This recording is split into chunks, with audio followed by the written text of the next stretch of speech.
চুরি ছিনতাইয়ের পর এবার সরাসরি ডাকাতি। এই মুহূর্তে আমি দাঁড়িয়ে রয়েছি হাওড়ার জগৎবল্লভপুরের অন্তর্গত চাঁদুল এলাকায়। যেটা জানা যাচ্ছে চাঁদুল এলাকায় তুহিনজোর আলী নামের এক ব্যক্তির বাড়ি থেকে প্রায় 12 লক্ষ টাকা সোনা রূপোর গহনা সহ যাবতীয় সরঞ্জাম ডাকাতি হয়ে যায়। যেটা জানা যাচ্ছে ফাঁকা বাড়ির সুযোগ নিয়ে কিন্তু এই ডাকাতি। পরিবার সূত্রে জানা যাচ্ছে এই বাড়িতে লোকসভা ভোটের পর থেকে ফাঁকা ছিল, অর্থাৎ বাড়িতে কেউ ছিল না, এবং সেই ফাঁকা বাড়ির সুযোগ নিয়েই কিন্তু এই ডাকাতি বলে মনে করছেন পরিবারের সদস্যরা। আরো জানা যাচ্ছে যে আজ বিকাল 4টে নাগাদ তুহিনজোর আলীর মামা বাড়ির পাশেই একটি বাগানে বাঁশ কাটতে এসেছিলেন এবং বাঁশ কাটতে এসে তিনি দেখেন যে বাড়ির পিছনের যে দরজা, সেই দরজার তালা ভাঙা অবস্থায় রয়েছে। তারপরে তিনি বাড়ির ভিতরে সকলকে নিয়ে ঢুকে দেখেন যে বাড়ির ভিতরে থাকা সমস্ত আলমারি ভাঙা অবস্থায় রয়েছে এবং বাড়ির ভিতরে থাকা আলমারি থেকে সমস্ত টাকা পয়সা সবকিছুই কিন্তু দুষ্কৃতীরা ডাকাতি করে পালায়। এই ঘটনার পরে স্থানীয় মানুষজন জগৎবল্লভপুর থানায় খবর দেয়। ইতিমধ্যে জগৎবল্লভপুর থানার পুলিশ তদন্ত শুরু করছেন। গতকালই আমরা দেখেছি জগৎবল্লভপুর এলাকায় একটি বৃদ্ধা মহিলার গলা থেকে সোনার চেন ছিনতাই করে পালায় দুষ্কৃতীরা। চুরি ছিনতাইয়ের পর এবার সরাসরি ডাকাতি। এখানে কিন্তু প্রশাসনের ভূমিকা নিয়েও কিন্তু সাধারণ মানুষ প্রশ্ন তুলছে। সরাসরি সেই ভিডিও দেখাবো হেডলাইন্স টুডের পর্দায়। আমাদের ইলেকট্রিক লাইন নেই কাল থেকে, তো ওই জন্য আমাদের শুধু নেই, এখানে পাশের 3টে বাড়ি নেই, তো ওই জন্য ওরাও সকালবেলা বললো তোমাদের এই বাঁশ গাছটায় আটকাচ্ছে, এইখানে যে বাঁশ গাছটা এর বাড়ির পাশে। তো আমি অসুস্থ, নার্ভে ঢুকে আমার ছেলে আর আমি ধরাধরি করে, তারপরে ওরাও এসে হাত লাগালো, লাগিয়ে ওরা বলছে বাঁশটা এই বাড়ির ভিতর পড়বে, তো এটা কী করা যায়।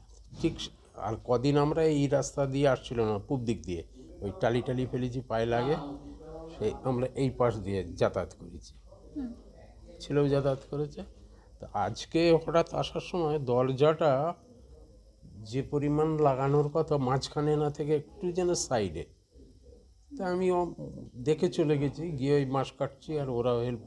ওদের যখন এলো আমি দেখি, আবার ঘুরে এসে দেখি দরজাটা তো সেই ড্যাশবোর্ডে যে লাগানো থাকে এটা ভেতরে লাগানো নেই।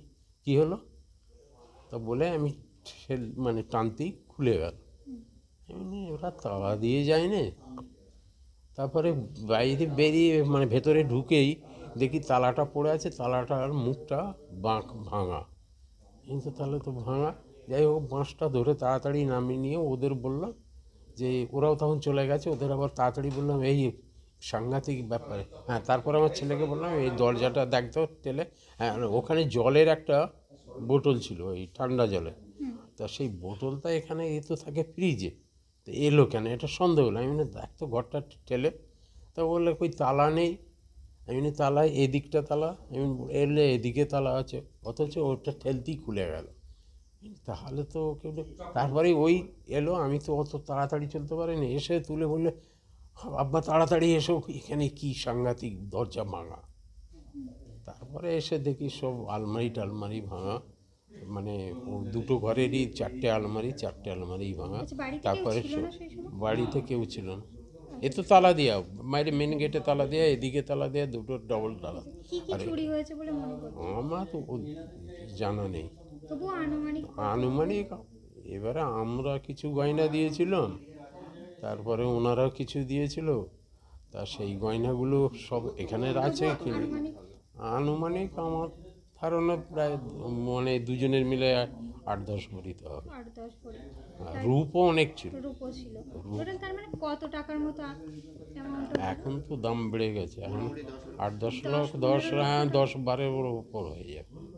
আর রূপোর দামও তো বেড়ে যাচ্ছে।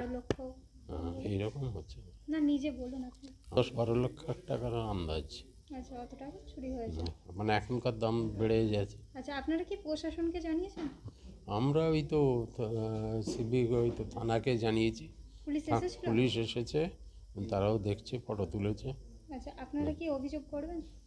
আমরা তো অভিযোগ তো করিয়েছি, থানাকে জানানো মানেই তো অভিযোগ, লিখিত অভিযোগ। আমার বৌমারা আসছে, খবর দিয়েছে, ওনারা এসে বলেছি থানা হয়ে আসছে। এটা কার বাড়ি আপনার? এটা হচ্ছে আমার ভাগনা তুহিনজোর আলী, মোল্লা মোহাম্মদ তুহিনজোর আলী। আমার নাম কাজী হায়দার, জায়গার নাম চাঁদুল কাজীপাড়া।